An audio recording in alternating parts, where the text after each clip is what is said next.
après les actes de terrorisme, il y a maintenant la guerre qui s'amplifie au Proche-Orient. Et ça, dans une ville comme Marseille, nous regardons bien entendu avec beaucoup d'intérêt, beaucoup de consternation, voir que la paix ne peut pas l'emporter sur les divisions et sur les haines. Et donc nous, à Marseille Espérance, ce que nous voulons, c'est au contraire faciliter le dialogue, les échanges, le respect mutuel entre les communautés de telle manière à aplanir les difficultés. Alors nous ne pouvons pas nous substituer au pouvoir politique des États et nous n'en avons pas l'intention, mais avec les communautés marseillaises, nous essayons de développer un climat de générosité, de fraternité qui sont importantes. Pour nous, c'est important d'être là. Et on représente, on prend des informations, on fait des connaissances, donc des contacts.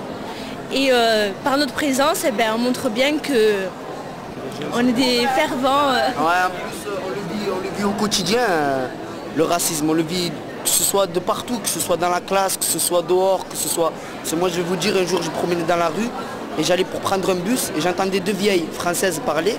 Et elles disaient, oh, ces arabes ci, ces arabes ça, ces arabes ça.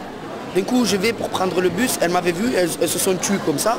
Et elles me regardent comme ça. Je leur ai dit, c'est pas bien comme vous parlez. Elles se sentaient mal à l'aise quoi, vis-à-vis de moi. Mais moi, je trouve que c'est impossible quoi. Enfin, parce que moi, je sais que les gens devant nous, ils disent rien. Mais derrière nous, quand nous, on n'est pas là, ils parlent. Et ça, je le sais, moi. Et c'est ça.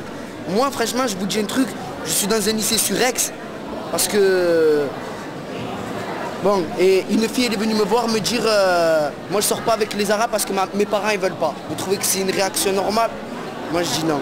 Il y a trop de préjugés de nos jours. Il y a trop de préjugés. C'est pas parce qu'un arabe il a fait ça qu'ils sont tous les mêmes, qu'ils font tous les mêmes. Et puis d'abord vous voyez bien qu'on représente tous différents, toutes des origines différentes. Donc que notre commission est composée de multiples origines et que ça fonctionne très bien.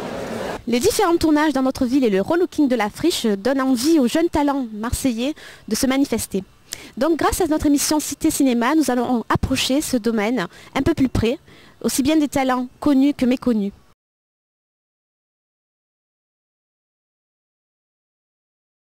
C'est une chose, la réalité qui se passe, que beaucoup de personnes ne s'aperçoivent pas de ces choses. Parce que quand on parle de la double peine, franchement, c'est la mort à petit feu. Une personne qui vit et qui n'existe pas, traumatisée.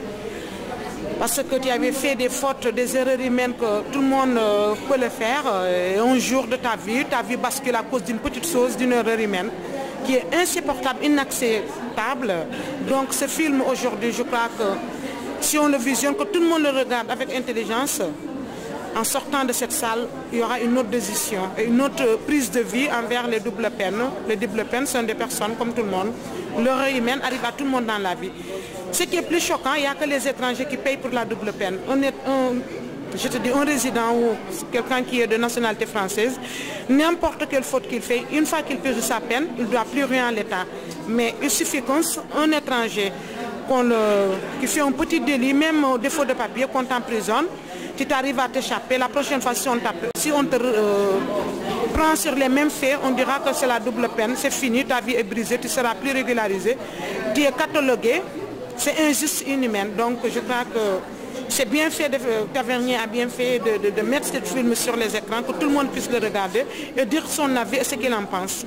Parce que la double peine, c'est l'abannissement de la personne. Je ne suis pas d'accord pour là, il n'y a pas de double peine. Quel est le but de votre association? Alors le but de l'association, c'est en particulier d'aider les jeunes à créer leur première œuvre audiovisuelle ou cinématographique. Et en même temps, c'est de donner toutes les informations possibles sur le cinéma, tout ce qui concerne le cinéma et l'audiovisuel. Le principe même de l'association Loi 1901 est intéressant pour tout ce qui est court-métrage. En particulier, à partir du moment où il n'y a pas véritablement de marché du court-métrage. Il n'y a pas d'argent qui circule dans les milieux du court-métrage. Donc la structure associative, à mon avis, s'impose pour les courts-métrages. Bon, maintenant, pour le cinéma, c'est autre chose dans la mesure où il y a des flux financiers importants et on ne peut pas envisager autre chose qu'une structure commerciale, donc entreprise, etc. J'espère que nos reportages vous donneront envie de participer à l'évolution de notre émission Cité Cinéma.